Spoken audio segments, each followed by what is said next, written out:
Run Macy's Jubei. This human boy and the fox spirit formed a contract, sharing their heart. The first rule of the contract is to remain unswayed by emotions, yet, this is the most impossible thing for the two of them. Is there really no perfect solution? Today is the first day of school for the human boy, Su Yuan, who entered Ogus Academy as a special recruit. However, on the first night, due to his sweet human scent, he was targeted with ill intent by a demon race teacher. Fortunately, a senior student stopped the teacher's rude behavior and reminded our Susu that humans should not wander alone on campus at night. He kindly tied Susu's tie and suggested, "You should find a pa as soon as possible for better protection." Only then did Susu realize that this was a demon academy filled with various spirits, with a barrier blocking all signals and isolated from the human world. The tearful Susu didn't understand how he got involved with these spirits. After all, he wasn't a control freak for blessings. Just then, a sudden knocking sound came from outside the door. Still in shock, Susu panicked, but the person outside claimed to be a human. Seeing that the visitor was human, Susu was also moved and trembling. The visitor had pink short hair and introduced herself as Susu's mentor, Chunan. Fortunately, there were other humans at the academy. The next day, the two went outside to chat. Chunan told Susu that most of the demon kind were quite friendly. When they encountered a group of demon kind with glowing eyes all staring at Susu, Chunan guessed that Susu hadn't pa yet. What? Pa what? Susu immediately asked. Chunan explained that at August, human students were best to form a pal partnership with a demon kind. This would provide one-to-one protection. Saying so, Chunan lifted her hair to reveal a golden earring, probably the token of Chunan's pal. Returning to the dorm at night, Susu saw the bathroom light on and became nervous. He remembered turning off all the lights when he left. Cautiously opening the door, he saw a black fox with long hair like ink, beast ears, and a fluffy tail, lying on the ground covered in blood. Seeing that the black fox was still alive, Susu went to call for help, but the fox grabbed him and imperiously ordered Susu to bring a medical kit for self-treatment. A night passed as if something was pressing on his chest. Having taken care of the fox demon all night, Susu was exhausted both mentally and physically. As soon as he woke up, he saw the fox looking at him indifferently. My mouth was covered, and I was pinned against the bed and interrogated. Who are you? Why are you in this dorm room, at this fairy academy? Humans need to pair up with a kind of demon for protection. Su Yuan, a human boy without a partner, was bullied by a black fox demon as soon as he enrolled. The domineering black fox demanded, "Who are you? Why are you in this dorm room?" Struggling for breath with his throat clutched, Susu angrily retorted, "That's my question for you. This is my dorm room." At that moment, the black fox noticed the marks left on Susu's body from the choking and realized that the man before him was human. There was a knock on the door from a classmate, and the black fox quickly let go of Susu. Like being caught red-handed, he jumped out of the window and fled the dorm. Susu, watching his retreating figure, was shocked. This is the third floor. Despite being exhausted from a whole night's commotion, he still had to attend classes at school. Shortly after, Susu followed Shunan to the classroom for lessons. When the teacher began roll call, no one responded to the name Fuyu. The students glanced at Susu and then at the black-haired boy sleeping soundly beside him. Kuai Yunan told Susu not to mind him, as no one would intentionally call on him because there are quite a few dangerous rumors about this type of demon. Hearing this, Susu seemed to recall her own past, constantly talked about by all sorts of people. Her sympathy was aroused. Eventually, the compassionate Susu still reached out and patted the black-haired boy. When the student was called during roll call, the black-haired boy turned his head towards Susu. The familiar face startled little Susu. "Why is it him?" Fuyu didn't pay attention to Susu's shock and silently raised his hand. While Susu wasn't paying attention, Fuyu stole a glance at the embarrassed Susu and then continued to lay his head on the desk and fell asleep. After class, Kuai Yunan took Susu to the office and introduced him to the homeroom teacher. Looking at how close Kuai Yunan and the homeroom teacher were, Susu was very puzzled. Kuai Yunan mentioned that the homeroom teacher was his pa, so he could help with anything. Seeing Kuai Yunan's happy expression, Susu couldn't help thinking if she should find a pa for herself too. Before long, Susu was walking alone in the corridor. Suddenly, she heard Black Fox calling out to her. Black Fox skillfully cornered Susu against the wall and questioned her why she reminded him during class when it was time for roll call. In the academy, don't meddle in affairs that don't concern you. With your fragile human body, any demon could easily take your breath away. Although the Black Fox speaks in riddles, Susu has already understood his meaning. He's warning me, Bo Mei. As a single human boy in a demon academy, I'm like a meal on a plate in the eyes of the demons. Many demons have set their sights on him. This cute little rabbit demon has already shown goodwill towards Susu. The demon Yumi not only invited Susu to dine but also often appeared by Susu's side, striking up conversations with Susu for no reason. The two gradually became good friends. One day, they came to the school garden. Susu, wanting to return to the human world, couldn't help but look in the direction of the school gate. But the secluded August, where is not a place ordinary humans can freely enter and exit. Where shall we go today, huh? Unwilling to give up, Susu tried to touch the barrier, only to be zapped back by the barrier with a sizzling electric shock the next second. After being electrocuted, Susu wondered how she got in that night, while Yumi told Susu that she needed a pass to cross the barrier back to the human world. This pass requires the bond, Pa, to apply for it. Susu, who didn't want to find a partner, was troubled. Did she really need to form a bond? At this moment, Yumi took the opportunity to confess, saying he was willing to be Susu's bond. Although he wasn't very strong, he would always protect Susu no matter what happened. As Yumi was expressing himself, he was suddenly knocked to the ground. Several thug-like demons approached, sneering and telling him to get lost. You're just a useless little thing. Look at you, scared and crying again. They then turned to Susu and said, you're the new human who came the day before yesterday. We've been discussing you for a while. Things have been chaotic in August. A human got killed just last Saturday. Don't be short-sighted and choose that loser. Consider me instead. Just as the green-haired demon was about to make a move, Susu forcefully slapped his hand away. She grabbed Yumi and ran toward a crowded area. As Susu was thinking about where to run, the green-haired demon suddenly grabbed her collar. It turned out the green-haired demon had already transformed into his demon form, which was several times stronger than his human form. He easily caught Susu. Just as he was about to do something inappropriate to her, a pair of large hands suddenly pressed him down. In the blink of an eye, the green-haired demon was thrown to the ground. It was the black fox, Fuyu. Who dared to step on my tail? He radiated an aura of intimidation and question, who disturbed my nap just now? Demanding to know who stepped on my tail during my nap, Greenhair and his companion ran away crying upon seeing the powerful Fuyu. Susu recalled the soft sensation under his feet, realizing it was he who had stepped on the black fox, and sheepishly thanked Fuyu. The black fox simply said it was just a lesson for the one who disturbed his peace, it was nothing serious.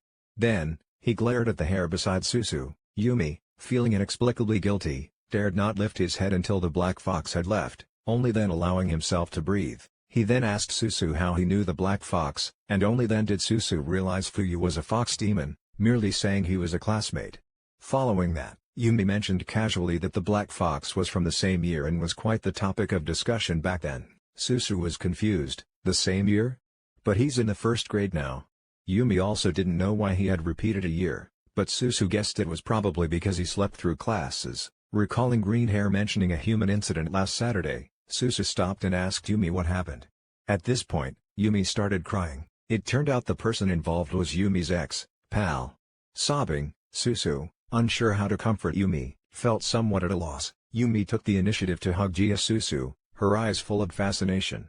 She said that Susu had the same warm scent as that boy, and it was her favorite scent. During the day, that boy is a harmless and cute rabbit, but at night, he turns into a heart-digging demon rabbit monster. When the human boy Susu first came to August Academy, he wanted to quickly learn about the place, so he went to the library to look up information. Susu's borrowing card was only valid for 3 days, so he had to read as much as possible.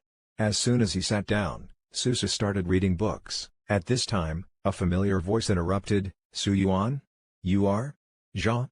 It's really you. The unexpected encounter led the two to start chatting. It looks like you've started to adapt to August, Susu said calmly. No matter how much you struggle, you can't go back to a normal life, so you should adapt to the environment instead of escaping. Seeing such an interesting response, the senior immediately became interested in Susu. When I met you before, I thought you would be more flustered. I didn't expect your adaptability to be so strong. At this moment, Susu looked into the senior's eyes, as if seeing through the long river of time, with an enigmatic feeling. She couldn't help but shyly lower her head and continue reading the book in her hand. Seeing that Susu was reading a demon illustration book, the senior curiously asked him, are there any types of monsters you're particularly interested in? As for Susu, she panically says she isn't, just that there was a weird guy, but she hadn't seen him in any books, guessing he's just a minor monster. Seeing the cute way Susu was teased, the senior found it very amusing and even took the initiative to ask Susu if she wanted to become pal partners with him, claiming that no one would dare to bother her if she was his partner. But in Susu's mind, the image of Mianzi gradually surfaced, and she then declined the senior's invitation. However, the senior gently said that this was the first time he had been rejected, which he found to be a novel experience. He welcomed her to change her mind anytime, and with that, he got up and left. Before they knew it, it was a dark and windy night. As Susu was walking back to her dormitory, she suddenly felt a sticky sensation under her feet. Then, turning around anxiously, she saw a person lying in the corner, already breathless. It was the green-haired guy who had teased her from the sky. A clear childish voice broke the silence. The rabbit that was fragile and adorable in the morning, crying and hugging her, was now covered in bloodstains. Yumi tilted her head and asked, "What are you doing here?" Then, she immediately put on an innocent look and continued, "Why are you still not back at this late hour? The dormitory is already closed. Let me accompany you back. I can help you climb over the wall to get back into the dormitory." Yumi spoke, with blood still dripping from his hands to the ground. At this moment, Susu, shocked, questioned him about what he did. But Yumi, dancing and gesturing innocently, said, "My hands are covered, all dirty. It's all because that guy moved around. It never splashed on me before. My hands are covered," while continuously wiping the blood on his hands and saying he would clean the floor later as well. At this moment, Susu, greatly suppressed, asked, "Did you kill him?" "Yes, because this guy has always looked down on me, and even made a move against Suyuan. Such a thing is absolutely unforgivable, right?" Then, the terrifying Yumi greatly alarmed Susu, who recalled all their past moments together. Following that, she asked about the human from last Saturday. "Your pal, you killed him too, right?" Yumi sighed and said, "Ah, there was no choice. Who asked him to think about leaving me? Every day, what he said to me was about leaving the school, so, I dug out his heart and ate it. This way, he would never, ever leave me." Susu, being human, had no way to intervene. "I could only hold the book tightly in anger. So from the beginning, you were lying to me. All those clumsy and weak appearances were just an act. Unfortunately, this doesn't work on humans. Just a small bottle, and I can become incredibly powerful. It's a pity it doesn't work on humans. Otherwise, Susu, you could feel it too. It's a very, very comfortable feeling." Yumi said this as she kept getting closer to Susu, but seeing Susu's terrified retreat, Yumi instantly came to Susu and asked, "Are you going to abandon me too? Then I'll have to take out your heart, so you can stay with me forever." Cornered step by step by the bunny, Susu grabbed the book and threw it at the bunny. Taking advantage of the chaos, Susu ran into the bushes by the hallway, gasping for breath after running for a long time, thinking that after running through many bushes and taking many detours, he should have shaken her off. But suddenly, Yumi hung upside down from a tree. "He, found you." Then a claw pierced Susu's heart. In his dying moments, Susu only heard the sound of Yumi being kicked away, then he felt himself fall into a warm embrace. This simple human boy has been targeted by the demon bunny, and the yandere rabbit demon, to ensure the boy would never betray her, even tried to take his heart. Just as the boy was about to fall, a fox demon appeared in time to save him. It turned out to be Hey Fox Fuyu, who kicked the rabbit demon away. He then supported the weakened Susu and helped him sit down steadily. "I've been doubting your identity all along, but had no solid evidence. In the past half year, 7 people have died, each with their hearts cleanly removed. But the stench of blood tonight is just unbearable. What, was green hair an unplanned kill for you?" The rabbit demon suddenly charged at Hey Fox with a roar, screaming, "Give him back to me!" and shouting, "Give him back to me!" easily dodged by the black fox, who at the same time, countered by grabbing the throat of the rabbit demon and then climbed up a tree. At this moment, the rabbit demon was still struggling, shouting, let me go, you can't defeat me, to deal with you I don't even need to transform, to deal with you. You've killed both your kind and humans, violating 2 school rules, enough to exterminate your clan." Hearing this, the rabbit demon retorted angrily, "What's it to you? What's it to you? You have no right to punish me, I have the right to kill you right here." But suddenly, the rabbit demon realized something was amiss. Could it be? You're the Watcher? The next second, the yandere rabbit demon suddenly burst into laughter. But for them to know about this, you need to be alive. As the unknown drug took effect, the rabbit demon's heartbeat accelerated uncontrollably, revealing sharp claws, pupils dilated, then suddenly lunged at the black fox, hallucinogenic drug. At this moment, the rabbit demon became extremely brutal, while shouting, "Die," failed to touch the black fox at all, followed by a knee strike from the black fox. The feeble rabbit demon was once again pushed aside by the tree. Reluctantly, he coughed up a clot of blood and struggled to stand up. But unable to withstand the strong side effects of the hallucinogenic potion, he eventually collapsed to the ground. At this moment, it seemed like the rabbit demon had fallen into an illusion. He continuously grasped at the grass on the ground and began to wail uncontrollably in agony, pleading, don't hate me, don't despise me. Then he recalled the redemption he had encountered before. This is a magic potion. With it, no one will ever look down on you again. But the rabbit demon's body ultimately could not hold on and began to slowly dissipate. At this time, the black fox was just silently watching from the side, thinking that it seemed there was no need for him to take action. Little did they know, at this moment, the so-called redemption of the rabbit demon was observing everything from within the woods, lamenting, "Ah, I need to find a new toy." Shortly after, a drizzle began to fall through the forest. It washed away the bloody and fishy stench left after the fight. The raindrops hit Susa's face. He only felt endless coldness, even lacking the strength to clench his fists. Am I going to die? He wondered. At that moment, the black fox silently approached Susu. You're about to die. Do you want to live? Said the black fox, while Susu looked at him in despair. Tears involuntarily welled up in my eyes, stretching out my hand with the last of my strength. I don't want to die yet. At that moment, the black fox unhesitatingly took Susa's hand for help. I really don't like owing others favors, even though last week's meddling was purely out of line. While saying this, he exerted his magical power and transformed into his original form as a black fox. Human life lasts no more than 100 years. Born with 3 hearts, the black fox could lend a few decades without a care. Get away, you monster. The words were hurled at a boy with beast ears.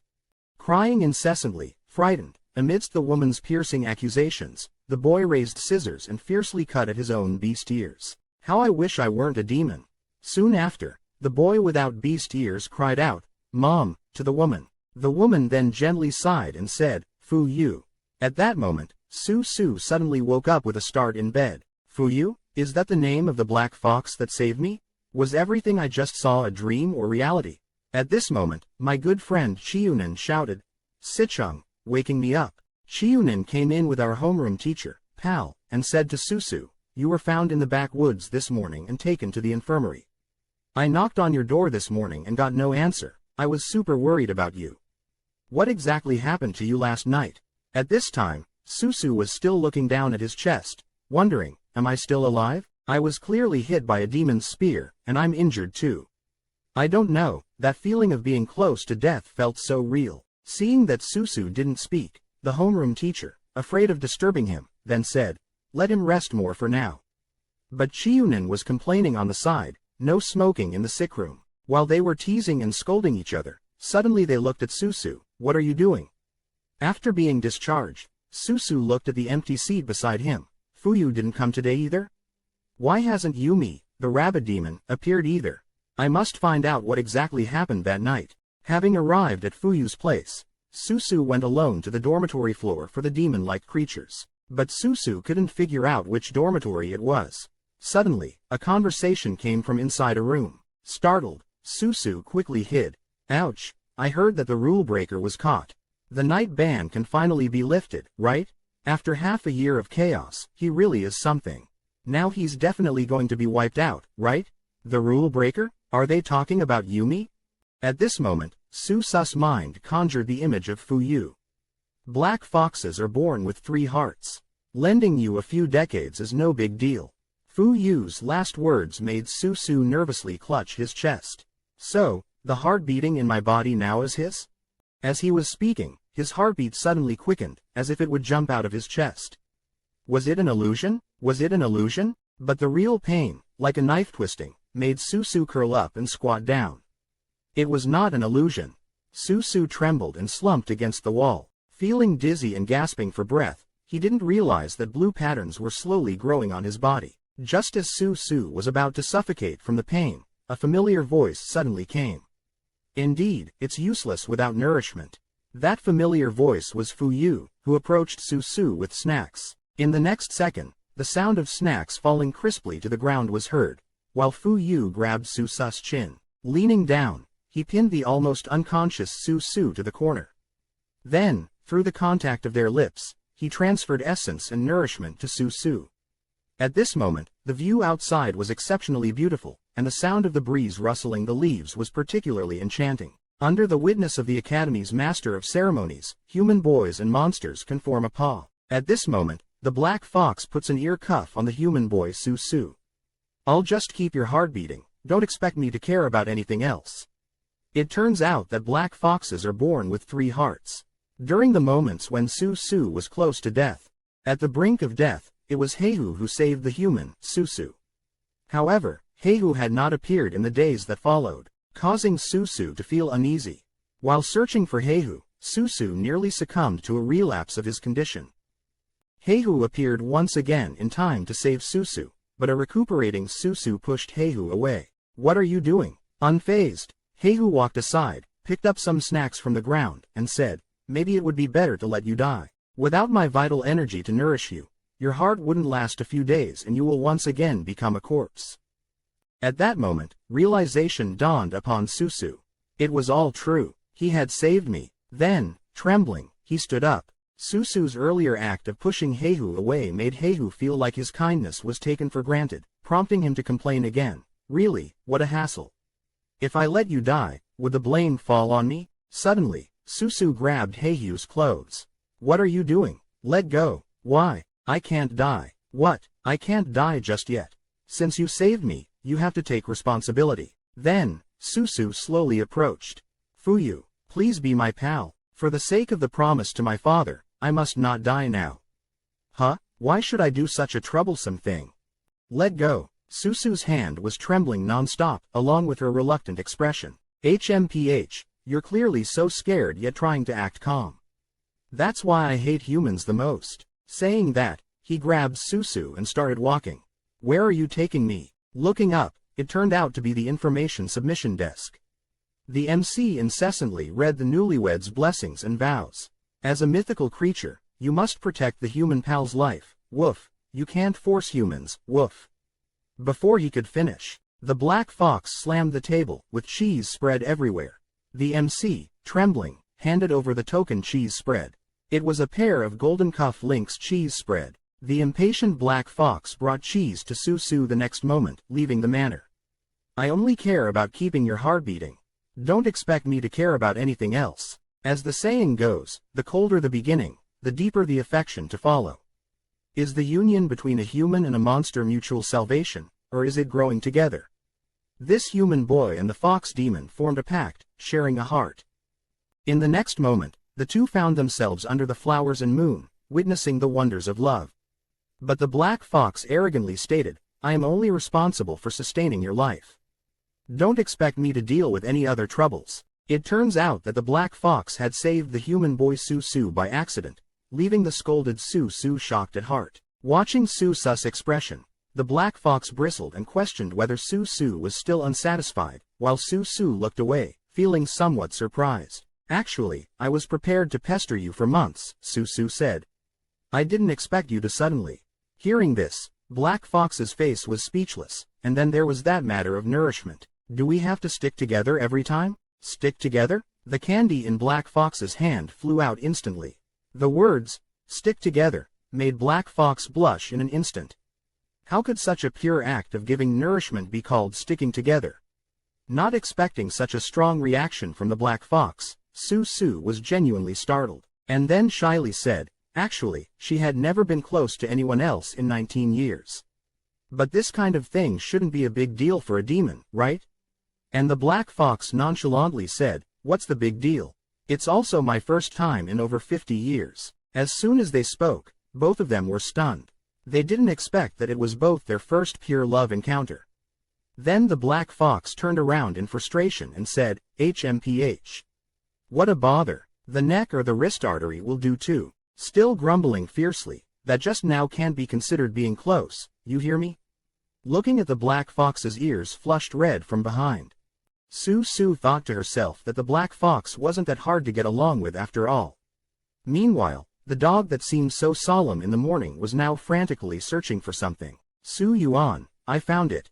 The special human recruit smelled it before. That scent seems familiar, but not quite. Is it really just my imagination? The next day, while Su Su was dining, she was greeted by Chu Nan's big face asking, "So, how did you end up partnering with Fu Yu, that guy?" Meanwhile, Su Su's mind kept drifting back to the scene of her and Black Fox Fu Yu being close. Why does she keep recalling that intense and thrilling sensation, making her cover her blushing face involuntarily? And what exactly happened in the forest that night? You haven't told me yet. Chu Nan was still full of concerned gossip when suddenly a familiar voice interrupted the two. "It seems you found your paw, Xiao?" At this moment, a bystander muttered, "My God, it's Lord Xiao." Unconcerned, Xiao picked up some pastries and said, "It's all so good. It's very dangerous for you to be alone in August. Having a partner eases my mind." After finishing speaking, he walked away to the side, and at that moment, the waiter behind Theo suddenly stopped in his tracks, then stared straight at Su Su. "Did I just get glared at?" An amber gem twinkled in the darkness. Theo fiddled with the gemstone necklace on the sofa, and its uniqueness mysteriously resembled Theo's eyes. At that time, a servant was helping him dress, carefully inquiring who the human was in the cafeteria during the day, to which Theo responded indifferently, "Just a human I found interesting." The servant grew a bit flustered by the simple remark, realizing it was the waiter who had followed Theo during the day. "Master, you." Theo then placed his hand on the servant's shoulder, reassuring him with, "Don't worry, I won't make the same mistake again." This group of immortal beings, nearly eternal, wield the power to judge everything at August Academy, where humans and demi-humans gather. If one does not comply with their rules, their entire race will be struck off and blacklisted. Facing the threat of extinction, no one should be trifled with more than the Bloodfeast clan. Just now, Xiunan was still asking Su Su how she knows theater. Theater? Upon hearing this, Xiunan suddenly covers Su Su's mouth. "You should call him Lord Theater or use his full name. He is from the Bloodfeast clan. Isn't he the first in the sequence listed in the Og's Demon Compendium?" "That's right, and Theater is an extremely rare pure-blooded lineage. Moreover, Theater is an extremely rare pure-blood lineage, rumored to be a direct descendant of nobility." Xiunan watched as Su Su sighed like a love-struck fool. "You seem to have done a lot of research on them." "That's right, because Bloodfeast is the only race that can transform humans into the undead." Speaking of which, Xiunan, who thought Su Su would be somewhat moved by this, couldn't help but sweat silently. "I'm sorry, I just got inexplicably excited." The atmosphere became as awkward as it could possibly be. Taking a sip of water, Xiunan thought to himself that he had to quickly find something to talk about.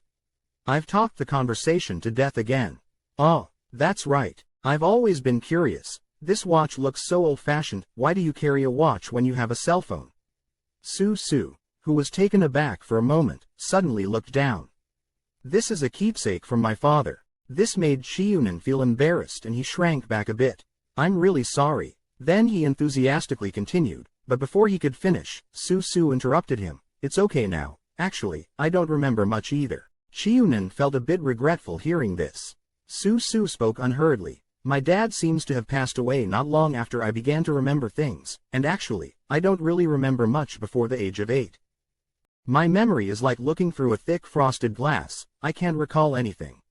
So it's really okay." Xiunan didn't say anything after hearing this, but his gaze held some unspeakable secret. Is it really okay? The next day comes in the blink of an eye, and Su Su looks at the date on his phone with a heavy heart.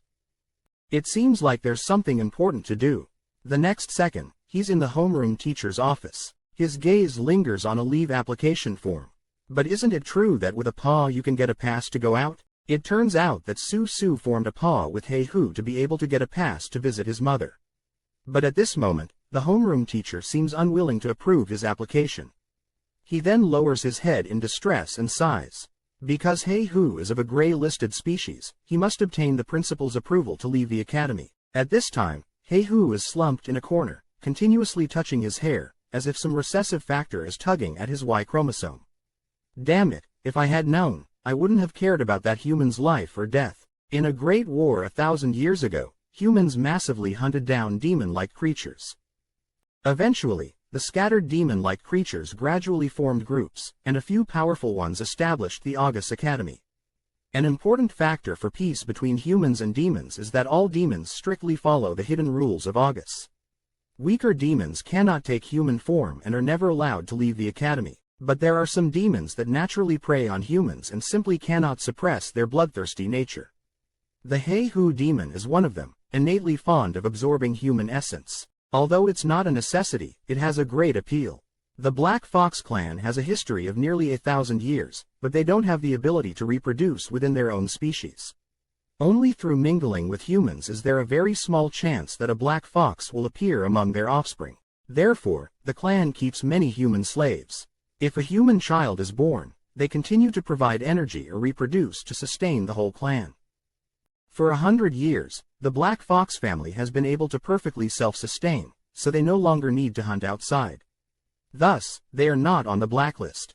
However, they are still closely monitored by August and are listed on the gray list for species. Su, who was thinking of applying to leave August just now, learned about the history of the Black Fox family from the homeroom teacher. It seems that only by having the Black Fox seek the principal's approval for the application can they leave the school.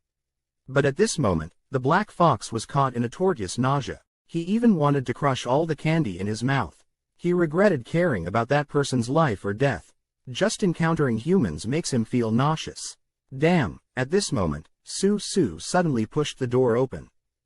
Handing over the application to leave, he still hesitated a bit. Homeroom teacher Fu Yu said that only you can get the principal's approval for the leave permit.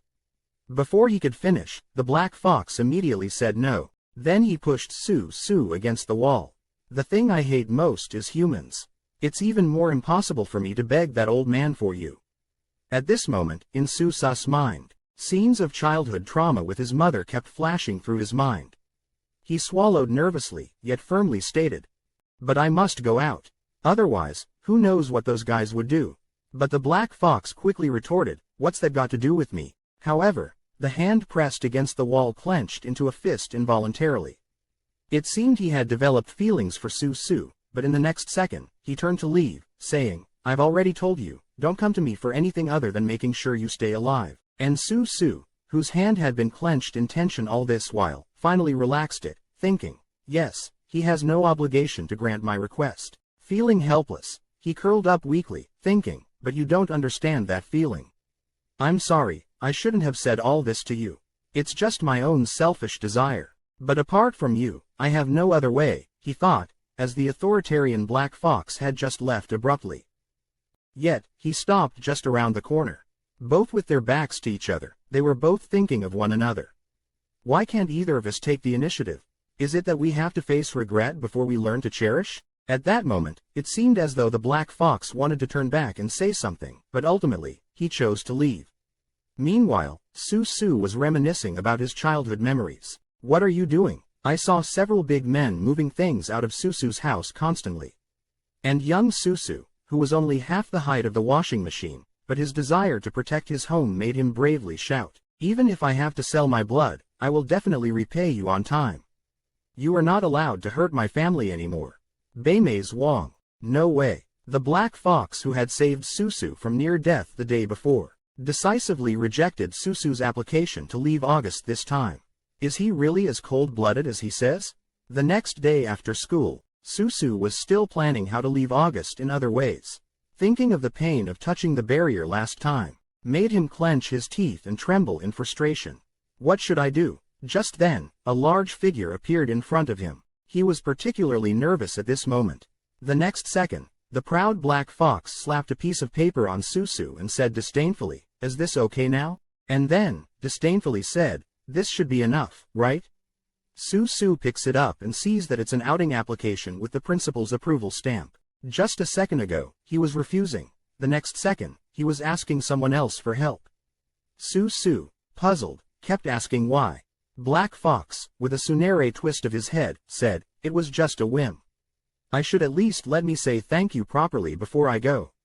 This is really important to me." Looking at him, Black Fox was completely indifferent. Such things really don't matter, do they? And you? How come you're not at all wary of demonkind?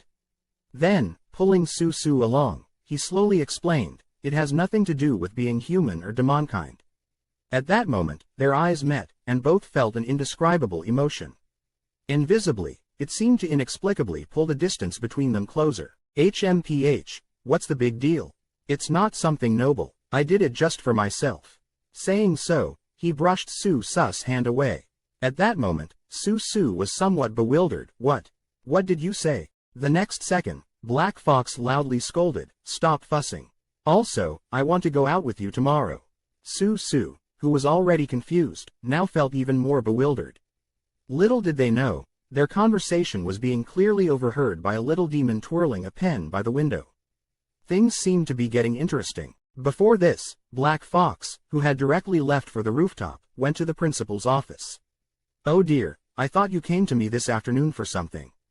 How come you suddenly got interested in someone else and wanted their file?" Turns out, the little demon twirling the pen was the sloppy old man Black Fox mentioned. And the sloppy old man kept teasing him. "Let me see.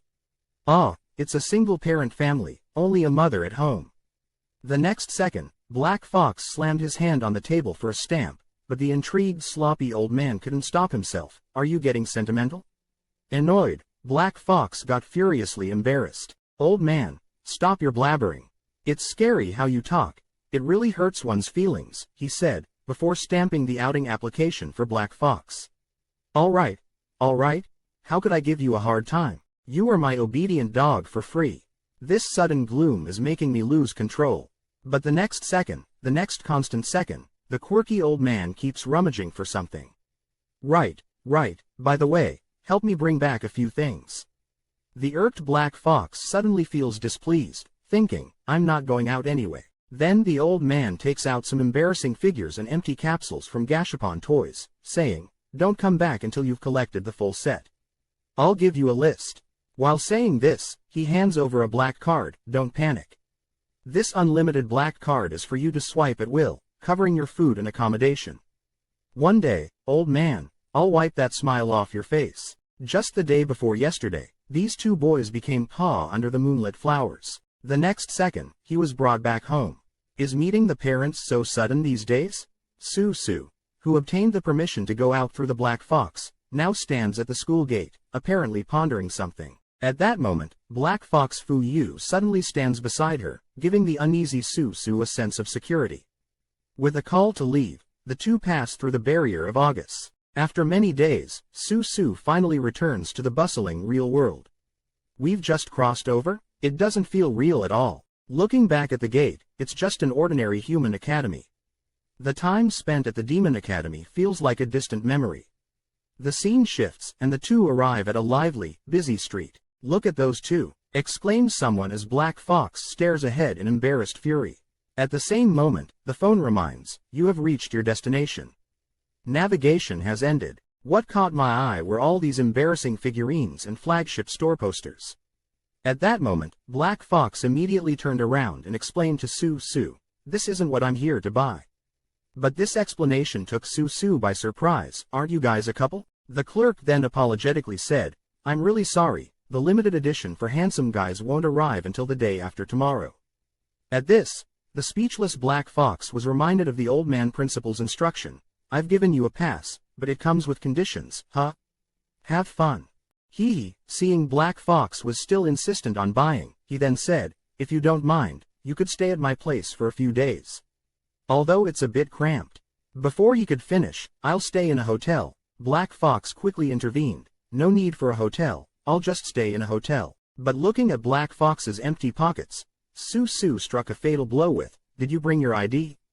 Because Black Fox, unfamiliar with human society, had no choice but to follow Su Su home. On their way home, Su Su noticed Black Fox constantly eyeing the donuts in a bakery, about to buy a few to feed him when Black Fox pulled at his collar, pretending not to care when he clearly wanted some. But on closer inspection, Su Su saw the bakery was crowded, suddenly recalling a conversation with the head teacher. Black Fox inherently enjoys absorbing human essence, though not a necessity. Isn't it uncomfortable? But it has a great attraction, isn't it uncomfortable? Not long after, with a click of the door opening, "Mom, I'm back." Suddenly startled, Su Su's mother quickly hid something under the quilt. "Why didn't you let us know you were coming back?" Before she finished speaking, she turned to look at the tall guy next to Su Su. Seeing her mother's confused face, Su Su hurriedly explained, "This is Fu Yu, my classmate from university." Seeing that Su Su had brought a classmate home, and such a tall and handsome young man at that, Susu's mom quickly sent Susu to the supermarket to buy some groceries to make a delicious meal for the evening. Suspecting that the supermarket would be crowded, Susu bent down and whispered to Heihu, "You don't like staying in places with too many people for too long. Just wait for me at home." The warmth of her breath lingered on Heihu's ear.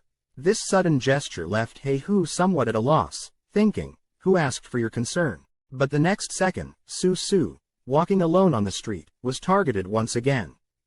How difficult it is to take care of a tall and handsome black fox demon. He just got his favorite donuts from the supermarket, but the next second, he slapped them to the ground. And then he pinned her down and started to do unspeakable things, all while Susu had only just gone out to buy groceries. Suddenly, he saw donuts on the bread rack in the distance. Aren't those the donuts Fuyu has been eyeing but never bought? Without hesitation, he took a row and put them in the shopping cart. Meanwhile, at Susu's house, Susu's mom liked Fuyu more and more as she looked at him.